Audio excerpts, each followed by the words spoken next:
guys, welcome back to my channel. So today I am prepping my floors for the vinyl. If you've already watched my installing vinyl floors video, this is the steps that I took to prepping my floors to make sure that I got a seamless install. So I had carpet in the home and we had to go ahead and rip that up. I cut my carpet into smaller strips, and guys, please take this tip and rolled it up to take it out of the house. When cutting into smaller strips, it's easier to carry out, and then when you have to haul it away, it's easier to put it on the truck. I've taken up carpet in my room. If you've seen my first video that I ever posted, I did not cut it into strips and the carpet was very heavy for me to carry out. So this is why I do this method.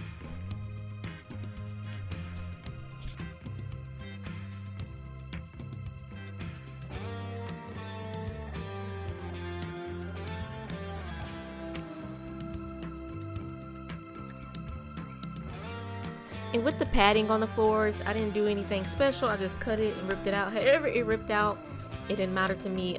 This is a very light material, so it's not that, difficult to get this part out.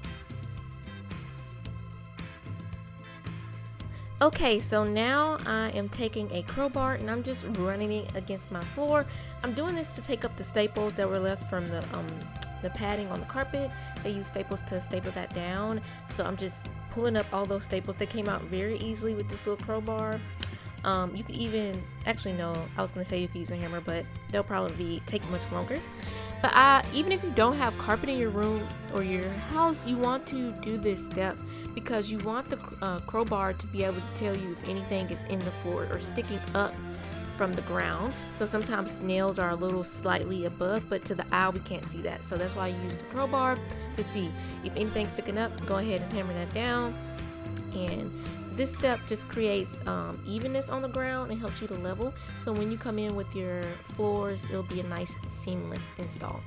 Now I'm just sweeping up all the big chunks of padding that was left on the ground and some of the debris that was left from the padding.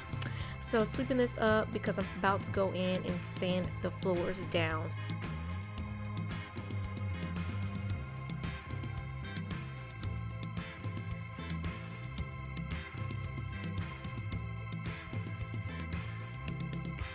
So the main key in this prepping process is to create evenness and a leveled ground for your floors to be installed on. So I'm going in with my sander to sand down any unevenness between the plyboards and on my subfloor. If you look closely, you can see one is slightly elevated. So I rented this tool from Home Depot, very cheap price, and I rented it for an entire day, and I think it was no more than $50, but it saved me tons.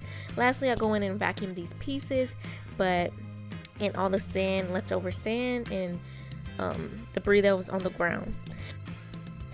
So I stress the importance of prepping your floors. If you don't, it can cause problems later on after your installation, cracks in the floors, because the unevenness just creates the crack and it's the weight of walking on it. So that's why it's so important to prep guys, sorry. But thanks so much for watching. Have a great day. Subscribe. See you later. Bye.